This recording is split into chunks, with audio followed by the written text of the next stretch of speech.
Hi எல்லோரும் எப்படி இருக்கீங்க? இது மண்டே எடுத்த விலாகு. ஆரஞ்சு பழம்லாம் கொஞ்சம் இருந்துச்சு. சரி அதுதான் ஜூஸ் போட்டு குடிக்கலான்னு சொல்லிட்டு ஜூஸ் போட்டுட்ருந்தேன்.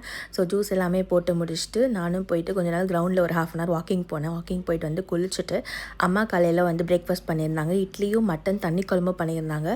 சூப்பராக இருந்துச்சு. அதை சாப்பிட்டு முடிச்சுட்டு கொஞ்சம் எக்ஸாமுக்கு படிக்கிற வேலை இருந்துச்சு, அதை படித்து முடித்தேன். அதுக்கப்புறம் வந்து மதியம் வந்து அம்மா சாப்பாடு ரெடி பண்ணிட்டாங்க. சாதம், அப்புறம் வந்து தண்ணி சாம்பார், அப்புறம் உருளைக்கிழங்கு ஃப்ரை இதெல்லாம் பண்ணியிருந்தாங்க. சாப்பிட்டு முடிச்சிட்டோம். அதுக்கப்புறம் ஈவினிங்காக வந்து பாப்பாவோட ஃப்ரெண்ட் அண்ணாவோட ரிசப்ஷன் இருந்துச்சு. ஸோ அதுக்கு தான் கிளம்பி போனோம். நான், பாப்பா, அம்மா எல்லாருமே கிளம்பி போயிட்டோம். ஒரு 7:15 போல் போனோம். கரெக்டாக அப்போ தான் வந்து பொண்ணு மாப்பிள்ளையும் வந்திருந்தாங்க மண்டபத்துக்கு.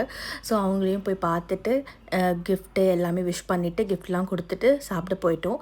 உண்மையாக வந்து ஃபுட்டு எல்லாமே சூப்பராக இருந்துச்சு. நல்லா சாப்பிட்டுட்டு திருப்பி அவங்க ஃப்ரெண்ட்ஸோடு கொஞ்சம் நேரம் பேசி முடிச்சுட்டு நாங்கள் நைட்டு 9:30 போல் கிளம்பிட்டோம்.